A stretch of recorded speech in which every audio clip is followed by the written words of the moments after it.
Hi, welcome to Astro Babble. I am Donna from Donna B Astrology, And I'm Linda from Scullywag Astrology. and today we are going to be talking about the new moon in Leo. And you want to tell us about the moon mansion for the new moon in Leo of 4th of August? The moon mansion is the 11th moon mansion. It usually is between 8 degrees and 21 degrees of Leo, and it is reflective of Saturn and Venus. So kind of somber, but necessary and harmonious, I would think. It is the main of Leo. That is where it is. That's the name of the moon mansion, the main of Leo. It is good for, it signifies power. It gains, it signifies gain and respect. Also righteous assertion and authority. It is indicative of rescuing captives, besieging cities. It's positive to build them. It helps buildings be stable, and it increases wealth of allies. So very, very business or commerce surrounding mansion. Nice. And this full moon's in Leo, so it's ruled by the sun, and naturally the sun is with the moon. It's a new moon. We have Venus with this new moon, which is nice. Sweetens that a little bit. It is sextile by Jupiter quite closely and Mars. Jupiter and Mars are going to have a conjunction a little bit later in the following 2 weeks. Uranus is squaring it, which is not the best, but I mean, there's a good 14 degrees between them. It's not a close aspect, it's only by sign. Saturn cannot see this new moon, so that's good. Either can Neptune. Pluto is opposite it, but Pluto is at the very, very early degrees, whereas the new moon's at 12 degrees. And that's about it. So it will be interesting. And you mentioned that this is the flavor of Venus and Saturn. And I know in the following two, Correct. Yeah. we have Venus coming up to square Saturn. So that will be interesting. Oh, no, oppose Saturn. Don't know why I thought square, but yeah, Venus will move up to oppose Saturn. So that might be quite interesting. I think it would underline the this lunation. I think it's gonna bring that more towards the forward. I was wondering that myself might be an idea to keep a note of what's happening at this full moon and see when we do have that Venus opposition to Saturn, whether there's a callback to something that was building or happened at the time of the new moon, which is at about 7:13 a.m. in the morning in the US. So it'll be late night down in Australia. So, And shall we have a look at the horoscopes for this new moon? What was I going to say? Oh, and we recommend that you listen to or read your ascendant sign when you're looking or listening to horoscopes. And if you don't understand why, we've done a little video all about that, and we'll put a link to that in the description. We also are in the of Mercury retrograde. So yes, you might be finding that things are, you're forgetting things or having trouble with computers and that. We are going to have Mercury station retrograde during the next 2 weeks. But because we're already in the shadow period, you may be experiencing those things already. I was starting to see that I'm having internet connection problems as you were talking about Mercury, and I was like, oh, I'm going to just change it so that I am not afflicted by that. So perfect. Starting with the horoscopes for Leo for this new moon. If you are a Leo rising, they're going to be the one that's going to be most reflective of you, as the first sign is Leo, and the first house has a lot to do with your own personal things. So, okay, so if you are a Leo rising, this new moon will be happening in your first house. And the new moon has a lot to do with things that you do for just yourself. And the new moon is beginnings of things. So you're just planting seeds of things that you want to bring to fruition 6 months from now. So this is the time where you are planting new seeds, whether if you want to get meet a hairdresser, this is the time to do that. Make that appointment. You might be getting in there 6 months from now. Anything that you would be starting that has to do with just you. This is where that is coming from. This new moon gives you that energy to start something. And if you're a Cancer ascendant, this new moon is happening in your second house. The second house is the house of our income and finances. It's our personal resources, so those things that help us. You also have Venus in this house. She's going to move into Virgo within the next 2 weeks. So she's getting very close to the end of being in your second house.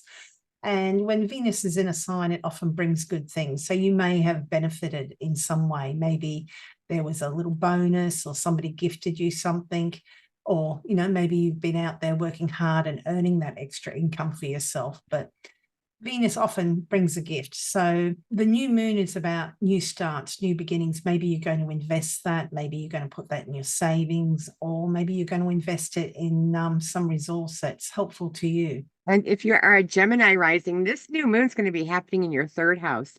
And the third house has a lot to do with your close community, it's your communications, as well as your community. So you might be starting to you might be thinking about getting a new car. This is short travel as well. So it has a lot to do with things that you might be starting with your extended family, your siblings, your aunts and uncles as well. This is new things that you're starting to get things going, working around, and new things that are beginning around the third house issues of short travel, early education, family, that kind of thing. And if you are a Taurus ascendant, this new moon is happening in your fourth house. The fourth house is the house of our family, most particularly our parents. It is also our home and living situation and real estate matters. So it may not be you that these new beginnings or new starts are happening to. It could be your parents. Maybe they're starting out on some new adventure. It could be that there's somebody new coming into your household. It could be that you've just signed a lease on a rental, or it could be, you've just decided, we need to buy a house or a unit or some sort of property. And this isn't the full moon. This isn't the high point or culmination. This is the beginnings. Maybe you're just starting to look at this stage. But, for some, it could be signing that lease or just moving in with someone. And if you're an Aries rising, this new moon will be happening in your fifth house.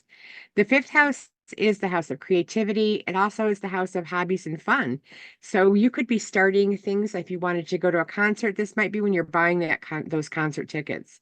This could have something to do with your children as well that you're starting. Or anything that you create. It could be an art project. If it's an art project, plan on working for it for a couple of months. It'll come to fruition at the full moon.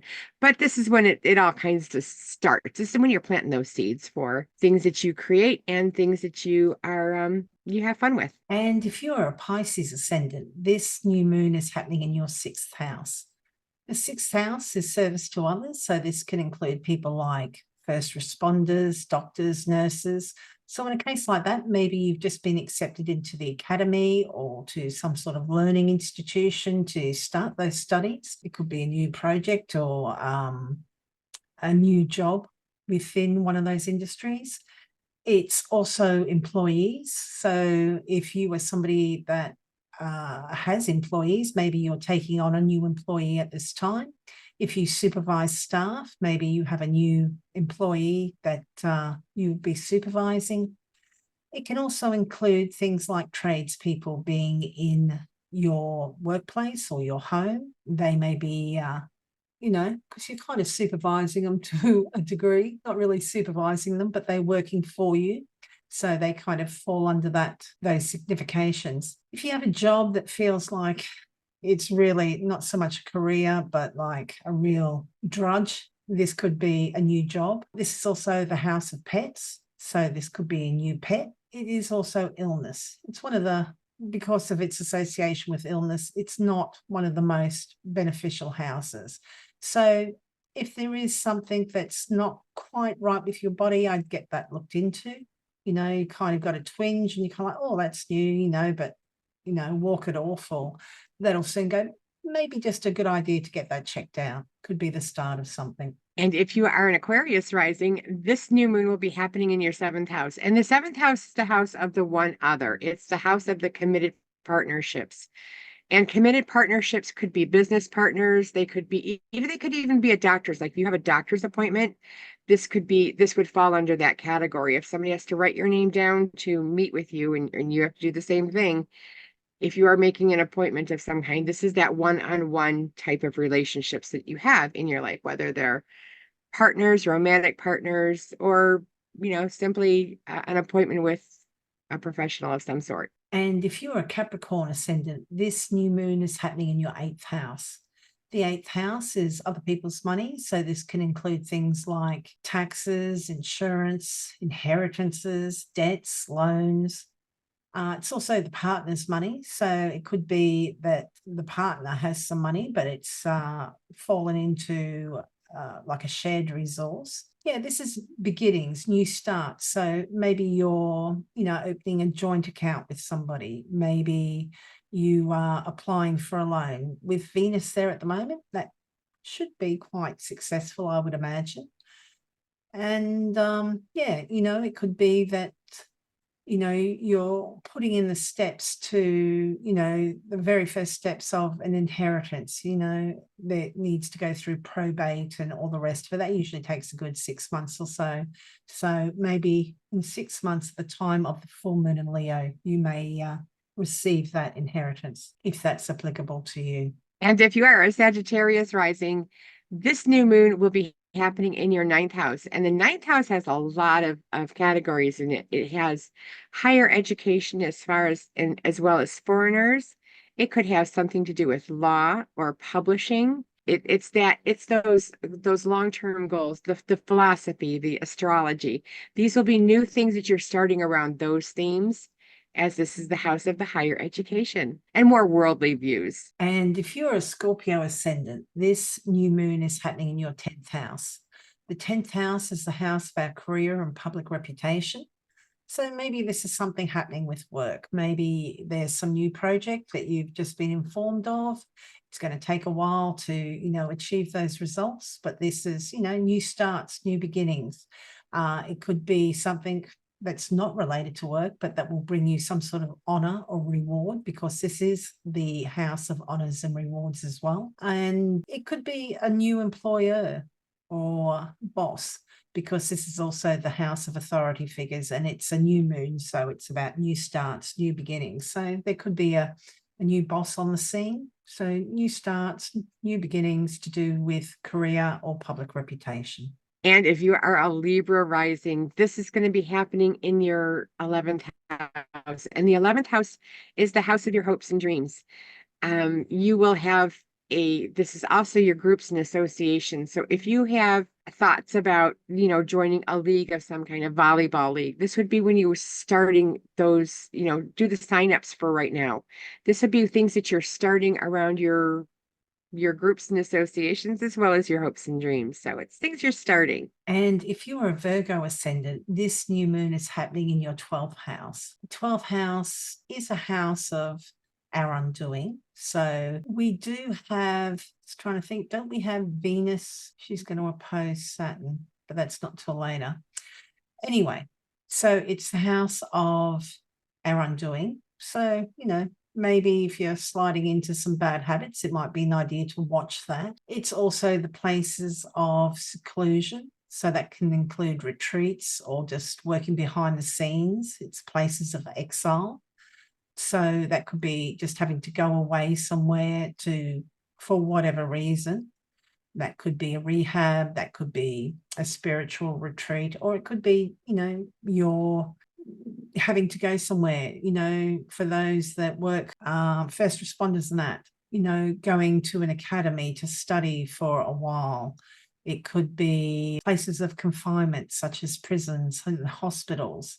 So new starts, new beginnings to do with those matters. And that doesn't necessarily mean that you're going to land in jail or you're going to be hospitalized or anything like that. It may be that there's some new beginning, you know, maybe you meet somebody who works at a jail or a hospital or somebody who works from home, you know. But yeah, new starts, new beginnings to do with those matters. Very cool. And the stone I have, I'm wearing my animalistic kind of for in honor of Leo. But the other stone that I have that I think has a lot to do with Leo, it is called Pyrite. And this is a gold colored stone. It's called fool's gold. And so this is one way. This is how it grows in the mass, but usually and a lot of times it grows exactly as a cube, which is really a cool stone. In fact, to prove it, I even have pyrite growing out of this is the matrix where it grows out of. But those are actually the stones that it's actually growing right out of the stone. So it actually grows in a cube form, which oh, which I think is very cool. It actually grows in the cube form. But that's right. That's it right out of the matrix. And they can come in many different sizes. This is actually one of my first stones as a kid that I got is a pyrite. And it does the things that it does is it increases energy, it increases confidence. It is good for willpower as well as giving you action. So it does benefit that drive that you might have.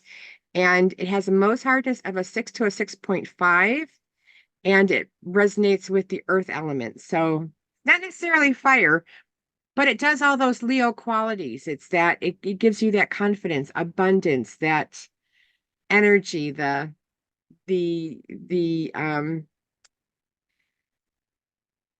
that kind of fire that you would have.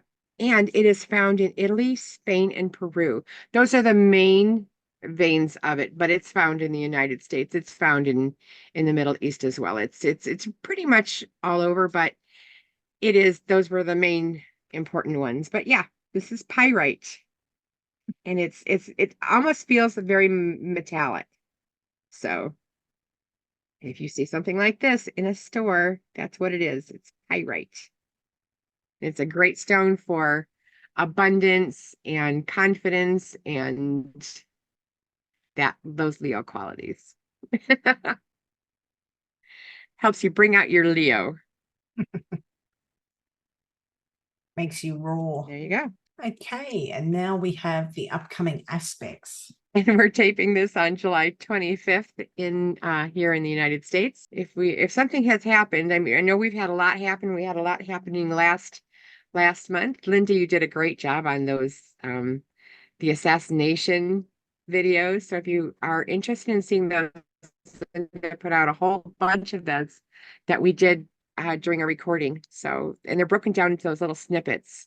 Yeah. So you can take a look at those charts. They're very interesting charts for presidential assassination attempts, and assassinations. So very good. I really like that. That was cool to look back at. But for this month, hopefully there won't be many shocking things that are going on. Although that's not the times that we are in. we are in when Pluto wants to change. So there's going to be structures that are going to be not on solid ground. It's just things are just in flux. That's the energy that Pluto brings. It's like it's time to change. So that's what's going to be happening all during the fall. So kind of get comfortable with it. It's kind of hard, but that's what we're asked to do. But the first aspect that we're going to have is Venus is going to enter Virgo. This isn't where she's very comfortable. She's actually in fall here. So she won't have a lot of say. She's not out of bounds. So that's kind of good. But Venus she doesn't have her tools here. She is not as powerful as she has been in the past. No, she is still Venus though, so she is still a benefic. Wherever Virgo is in your natal chart, if you look there, the people and topics associated with that chart may be a little bit luckier for you. Maybe you'll benefit in some way through them. But yeah, she's in fall here. So she doesn't have all the qualities and resources that she usually has. You know, she might not be quite as charming. She might be a little bit more detail orientated, you know, because Virgo is a very detail orientated sign. It's kind of hard to wear those rose colored glasses when you've been cleaning them so thoroughly that the rose colored tint has come off. So yeah. But yeah, you know, she's going to be there till the end of August, so the 29th of August. So she's going to spend most of August in this sign. Doesn't mean that, you know, there's going to be no romance or anything like that. It just means, you know, it might be a little bit rockier. Maybe that sweet person that, you know, has been all chocolates and wine and all that. Maybe it's a little bit of a reality check in some ways. You know, it's not too bad a thing. But we also have Venus coming up to merge with retrograde Mercury. So it's going to be easy when that first happens to get the wrong end of the stick, to think that they said something or, you know, it was going a certain way. So there may be some setbacks, limitations, misunderstandings to do with relationships early on. But yeah, still Venus, still a benefic. So, and that's also on the 4th of August. So the following day, Mercury will station retrograde. And we've all been waiting for this. We saw that Mercury was entering its shadow period the end of July. So we are perfectly ready for whatever Mercury wants to throw at us. When Mercury goes retrograde, it will go retrograde 3 times this year, or 3 times typically in a year. I think this is a weird one, but anyway, this is starting its retrograde period. It lasts about 6 weeks, 3 weeks for the retrograde period, but by the time the shadow period comes through, it takes some time. But when Mercury goes retrograde, it doesn't actually move backwards. It just appears to move backwards. And I think Linda and I did a video on Mercury retrogrades, if I'm not mistaken. I think we did. And yeah. And so when Mercury goes retrograde, it's just a time to readdress things. If you are writing something, if you had a writing assignment, this is time to readdress that. If you are, you know, any kind of things that you have to go back over with, that's what Mercury is asking you to do. Yeah. Mercury is going to be retrograde from the 5th of August to the 28th of August. So about 23 days this time. It's usually around about 21 days, 3 weeks, like Donna said. It is going to cross signs. It stations retrograde at 4 degrees of Virgo and is going to go all the way back to 21 Leo. So 2 sign boundaries. We have done a video on Mercury retrograde, and we do have a little snippet, which is, if you go to our YouTube channel, you can see what Mercury retrograde through the houses is likely to mean for you. So I'll drop a link to that. Also, when we did the year ahead videos for all the different ascendant signs, we go into all the Mercury retrogrades. It's right at the beginning of the videos. So if you know, for example, that you're a Cancer ascendant, if you go check out the Cancer 2024 horoscope, you'll be able to see, you know, exactly what to expect with this Mercury retrograde, but also the one in November, December, and everything else that's happening. But yeah, you know, just mistakes, mishaps, miscommunications. This isn't like huge catastrophic things usually. It's usually kind of just silly little mistakes, having to go back, you misread something. Yeah, so you've got to go back over old ground to fix those mistakes. And travel delays. Oh yes, travel delays. And the next aspect we are going to be talking about is going to happen August 7th, and this will be when the sun will sextile Jupiter. This is a really good positive type of aspect. This is a good time to be reviewing and looking at your long-term goals. This is where you have that available energy. You have Jupiter is the benefic planet, this is the greater benefic. And so it's lending some energy to get some things manifested in a positive way for you. Yeah. Yeah. And the sun is in Leo, a sign that it rules. So sun is powerful. We're feeling good. That Jupiter sextile is going to increase optimism, enthusiasm, generosity. It's a really nice aspect. Jupiter is in Gemini. It's a sign that it's not very comfortable in, but that can't be helped. It's still Jupiter, it's still a benefic, and this should be pretty good. The sun, probably maybe 2 or 3 days earlier, would have had that sextile to Mars, where maybe you were feeling like energized and feeling like, taking action towards something. And this Jupiter, a couple of days later, the sun sextile Jupiter, just kind of, you're feeling good about it. You're feeling energized. You're feeling positive. So really nice. And then what will happen on the same day, August 7th, Venus will conjunct retrograde Mercury. And this is it is kind of good for business. It's good for art appreciation. If you were working on a project and you wanted to rework it, this is the kind of energy that will lend itself wonderfully for that. I know Mercury is gone retrograde, so it is asking you to rework stuff. But this is also good for I think it's good. I think it could be good for business if you have to readdress some certain things in order to get your business on the path that you wanted it to go to. It could also be good for, I like Venus conjunct Mercury for those verbal I love yous from, if you have a toddler at home, that's when you're going to hear it. They've been trying and trying to say those words, and you finally hear it. That's what I like about it. It's a sweet little kind of signification to have for that one. Yeah. Venus, unfortunately, is in her fall, so she's not as strong as she could be. Mercury's retrograde, and because of that, moving very slowly. And that's the reason why on this I've put Venus conjuncts retrograde Mercury rather than the other way around, because even though they're moving towards each other, Venus is moving much faster. She's moving at 124% of her usual speed, whereas Mercury's moving at only 15% of its usual speed, and it's moving backwards. Not 15%, 26% of its usual speed and moving backwards. I think it's possible, like for, say, relationships or maybe topics to do with art or beauty appreciation. Like if you go to the hairdressers and you say, I want this bright pink color, and you might mean a light pastel pink. I think it's very easy to come out with magenta instead or something similar.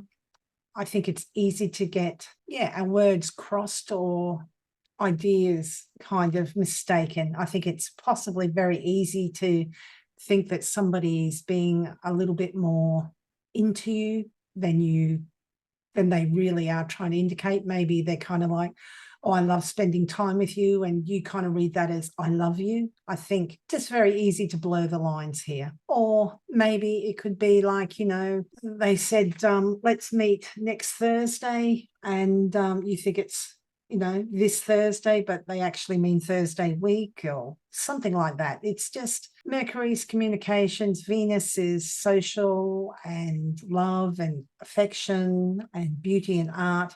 I just think there's a potential here for mix-ups and mistakes. Doesn't have to be catastrophic mistakes, but just easy to assume that they mean something which they might not necessarily mean. And the next aspect we're going to talk about is Mars will conjunct Jupiter. This is happening on the 14th. So it's been 7 days since we've had a planetary aspect. So we will have rested up because when Mars conjuncts Jupiter, this is an opportunity to use this type of energy to work for something good. This is the hard work. This is going to give you energy to get those long-term goals rolling. It's really good for physical work. If you have stuff to do on Wednesday or what would it be, Tuesday in Australia, right? It happened, I don't know. But around this time, because as we've said, aspects happen, they lead up to it. They're stronger on the day that it happens, but leading up to it, they're very strong, and then they kind of weaken as they pass each other. So, but when they are, this is a conjunction. So these are a blending of both of these energies, and this is really good for that action and long-term goals. If you want, on a negative side, this could definitely be, a bombing someplace. This is explosive energy. Yeah, Mars conjunct Jupiter. This could be a great aspect to, throw your energy, Mars, into a good cause, and you're enthusiastic and optimistic about what you can achieve, which is great. Jupiter is in a sign of its detriment because it is in Gemini. For some people, like if you have natal planets around about 16 degrees of the mutable sign, so that's Gemini, Sagittarius, Virgo, or Saturn, and I'm looking at Saturn there at 17 degrees, so both Jupiter and Mars are going to come up and Pisces. Saturn. This Yeah, may the be mutable a bit signs. problematic because that Jupiter can inflame and that Mars can be aggression. That's not going to be for everybody, but if you have, say, Mars at 17 degrees of Pisces, yeah, this might kind of set off like a big temper tantrum or big kind of fight with somebody. But for most people, this is going to be putting that energy into productive use in something you feel positive and enthusiastic about. Oh, look, And that moon is opposing that Jupiter Mars. yeah, That's very concerning because that is right around the Sibley USA ascendant. It is very close to opposing the moon to yeah, Jupiter Mars. So yeah. The moon opposes that Jupiter Mars.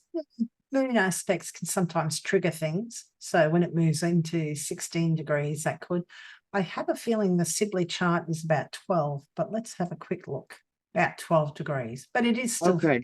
close to it. I'll just take that ascendant out. Yeah, but 12 degrees, it's still within the realm, and that moon is out of bounds, so it's lower than it normally gets. Plus, I mean, that Jupiter Mars, even though it's not, right on the ascendant, that's going to be happening in the seventh house of the US Sibley chart. So it's still an interesting concept, particularly since they're both going to come up and oppose that Saturn, which would be in the fourth house of the Sibley Wear chart. it, yeah. And then moving on, the next aspect will be Mercury retrogrades back into Leo. So it's been there before. Whatever was going on when it was there, those issues you very well might be readdressing, but could be time where speeches are going to be, oh yeah, the speeches are going to be prominent and in the news. This will be right during the week of the Democratic National Convention. So Oh, that starts on the 19th. So we're getting close to those speeches will be shining. They might be readdressing some issues, that type of thing. interesting. Yeah. So Mercury's retrograding back into Leo. So wherever Leo is in your natal chart, the people and topics associated with that house may be causing you some delays, setbacks. You may be having miscommunications regarding or with those people or topics. Yeah. So, and it's that sun's moving up towards that conjunction with retrograde Mercury. So yeah, I would recommend either having a look at that video we mentioned before. It's if you go to our YouTube channel as what you can expect for whichever house the Mercury is retrograding through, or if you look at your 2024 year ahead horoscope on the YouTube channel, you can see what you can expect from this Mercury retrograde. The next aspect we're going to talk about is Mars will square retrograde Saturn. And when this happens, it's going to be a challenging day. I would keep it low key. It's very easy to be irritable as well as overwhelmed or depressed. So you're going to be anxious. You're going to have that push me pull you kind of energy that's going. It's energy Mars wants to kind of go, and Saturn kind of wants to pull back, and Saturn is retrograde at this time, so it's readdressing issues as well. So whatever is going on in those areas, this could be if it's in whatever area is in your Pisces or Gemini house, because that's where the two planets are. This could be a little bit of push me pull you, but you could easily get irritable, you could easily get overwhelmed, you could easily be down on yourself. I wouldn't start any major projects where the success of it is going to be pivotal on its future. Yeah. That's on the 16th of August. That Mars is still really close to Jupiter as well. They're still within 1 degree. So really it's kind of Mars, Jupiter squaring that Saturn.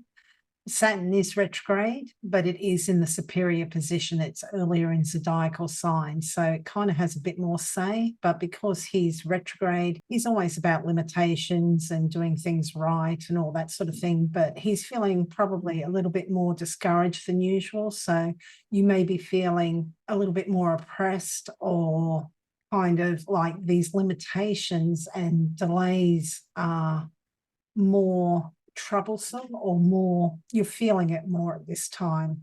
And I mean, particularly with Jupiter Mars, Mars just wants to go. Jupiter's, bigging it up. And yeah, we spoke before about the Mars Jupiter conjunction, how for some people this could be really kind of fanning the flames of a Martian explosion or temper. So this could be a really important day to watch your temper too. Don't say something that you're going to regret. But yeah, it's not going to be a fun day necessarily. But sometimes you just got to put your head down and do the work. But you might be feeling this even more than usual. It may seem more burdensome at this time. And the aspect happens early in the morning. So this could actually happen in you might see it taking place on Thursday, even though it actually happens early Friday morning. You might see this, Thursday or previous days. So keep that in mind. The next aspect we will talk about is going to happen on August 18th, early in the morning again. And this will be retrograde Mercury will square Uranus. And when Mercury and Uranus get together, that's a lot of nerves, and it just seems like things could become quite shocking. It could be fast thinking. You're looking for problem solving as well. This would be a good time to go back over those issues that you had earlier and go over them. Maybe look at things a different way. This is actually what a square is asking you to do, and it's causing you. It's asking you to create action around change. It's asking for a change. A square is when you have two things that are right square, and then something has to give. So that as a square aspect is asking you for action. Yeah. Change your thinking. Yeah, just a normal Mercury square Uranus can be quite jangled nerves and, just that excess energy. I know, like when I'm out and about and, you just have a busy day and you're kind of having to constantly deal with people and situations, it can be exhausting. And I feel like this could be very much one of those days. It's a very Mercury square Uranus feeling. But because Mercury is retrograde, we're going to have miscommunications, misunderstandings. You think somebody's demanding that you drive over to the north side of town, and really they don't mean that at all. They mean they're coming to you, but they get to your place and you're heading towards their place or something like that. And it's just like you're out of your normal element and you're feeling just those kind of jangled nerves. There's surprises, there's upsets, there's, new ways of thinking. Somebody's kind of like, no, we're not doing that anymore. We're doing it this way. And it takes you by surprise. And, there's having to iron out those issues with when you're trying something new. Mercury's very close to being cazimi at this time. It will take a little while, but it is getting close to that cazimi. So maybe whatever kind of situations that are brought up at this time or need to be dealt with, maybe within a day or so at the cazimi, you may have that answer. So if it feels overwhelming at this time, let's see, this is the 18th. When is the cazimi? Oh, later that day. So yeah, look, there may be an understanding or some sort of breakthrough later that day. So it may give you some clarity. You probably shouldn't be taking too much action around then until after the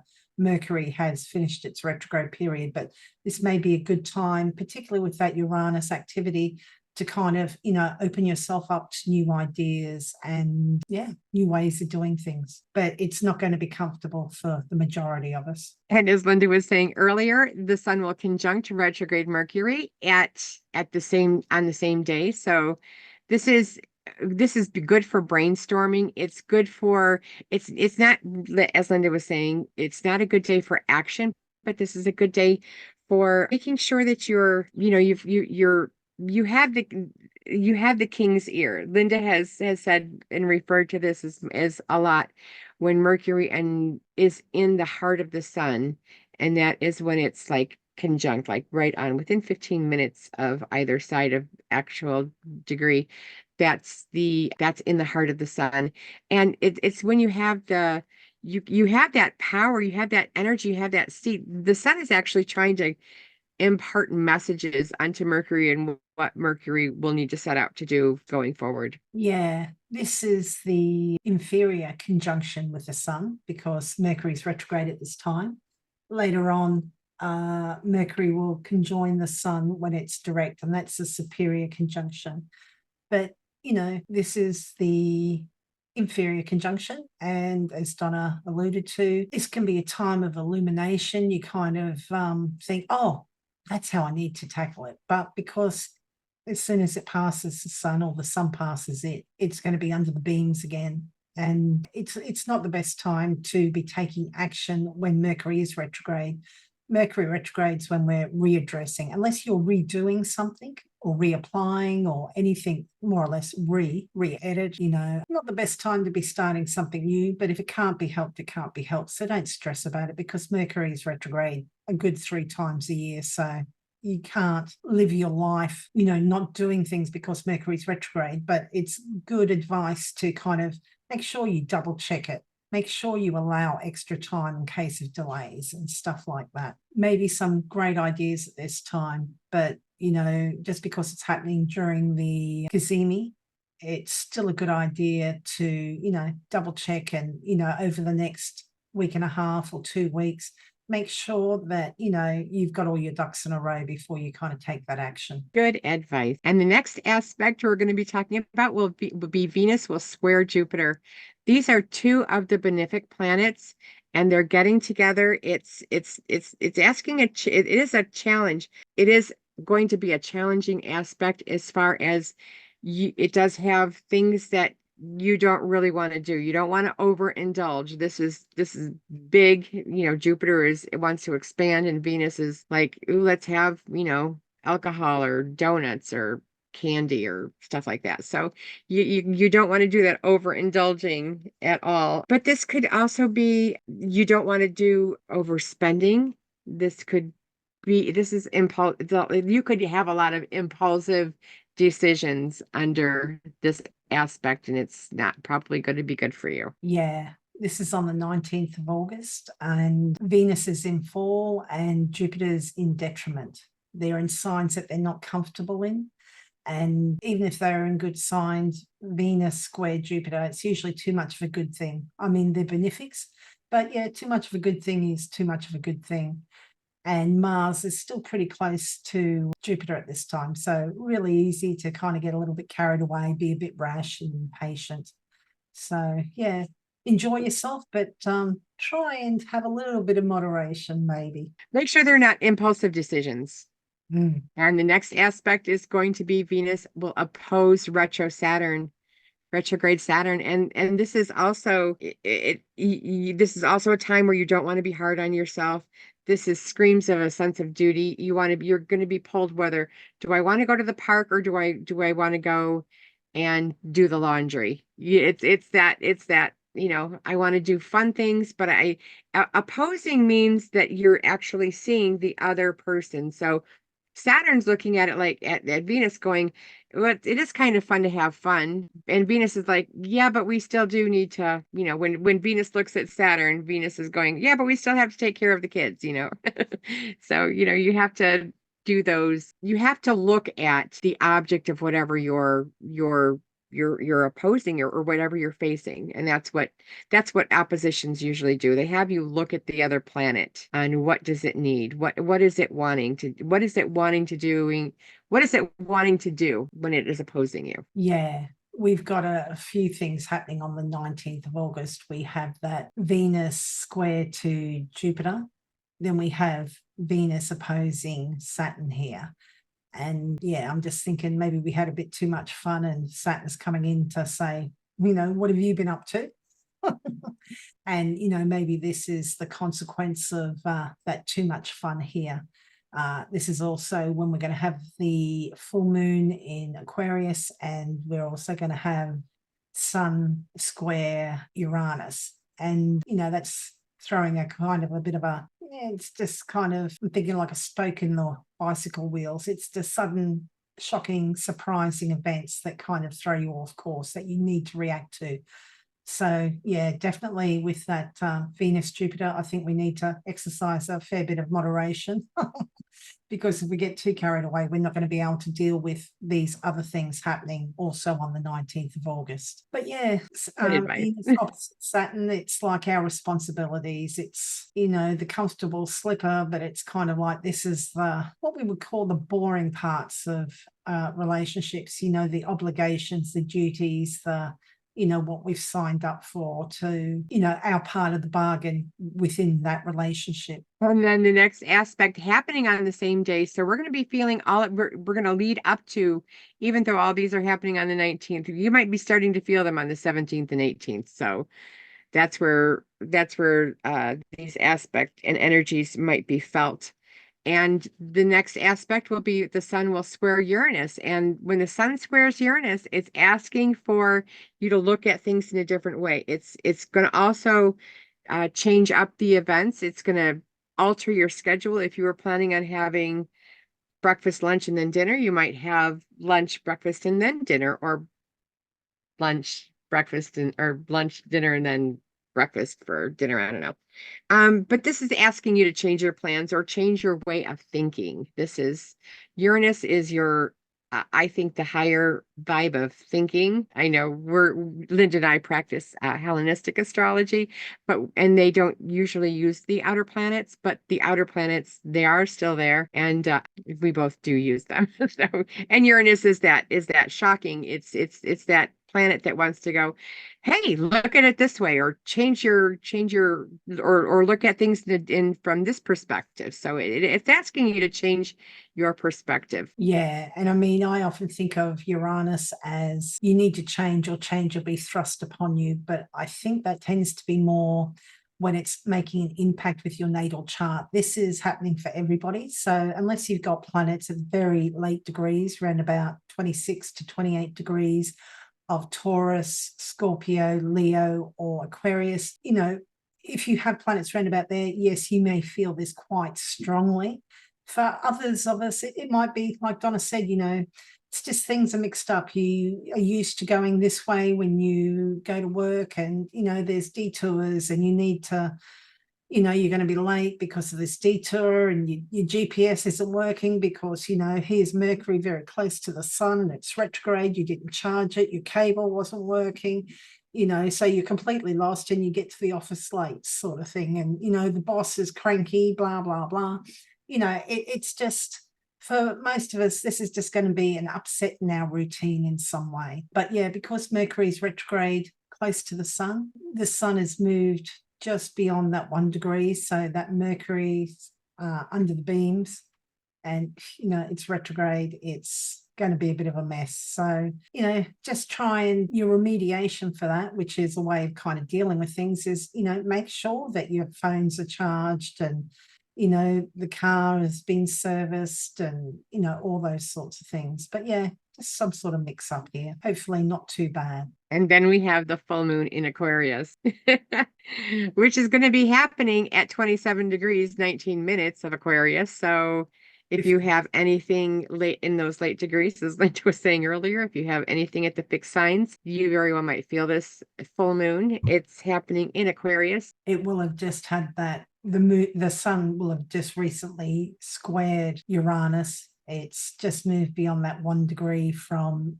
Mercury retrograde. That Jupiter, Mars can't see it, which is probably a good thing. Saturn and Neptune can see it. Neptune's, oh no, they can't see it. Sorry, I'm looking at the wrong thing. I'm looking at Uranus, which sounds naughty, doesn't it? No, Saturn and Neptune can't see it. Either can Venus, but yeah, Jupiter and Mars can see it, and so can Uranus. So yes, interesting. Maybe a bit of a shocking full moon. We've also got it very close to that Mercury retrograde. Shocking full moon with misunderstandings, delays, setbacks, miscommunications. It's going to be interesting. Oh goodness.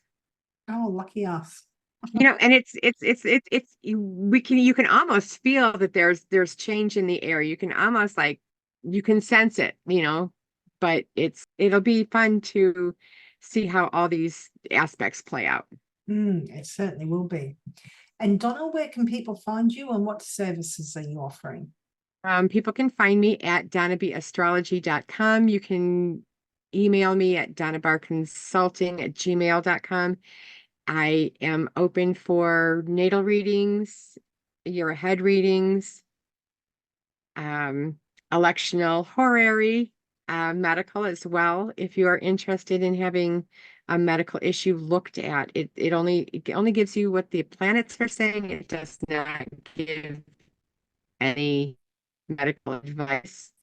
Um, and I also work with energy work. So if you have an issue, our biggest ones these days are trauma, grief, and stress. If you have stress, you should probably go and consider a layout, whether it's with me or somebody else who does energy work. I can't speak how everybody else's energy healing would be, but it is a good idea to get your chakras balanced. Mhm. And Linda, what are you doing? How can people get a hold of you? I'm at Scullywag Astrology. That's astrology.scullywag.com. I offer year ahead, romance, and natal readings. And I believe the book's opening up on the 1st of September, which ironically is when Pluto is going to retrograde back into my ascendant in Capricorn. So that will be interesting.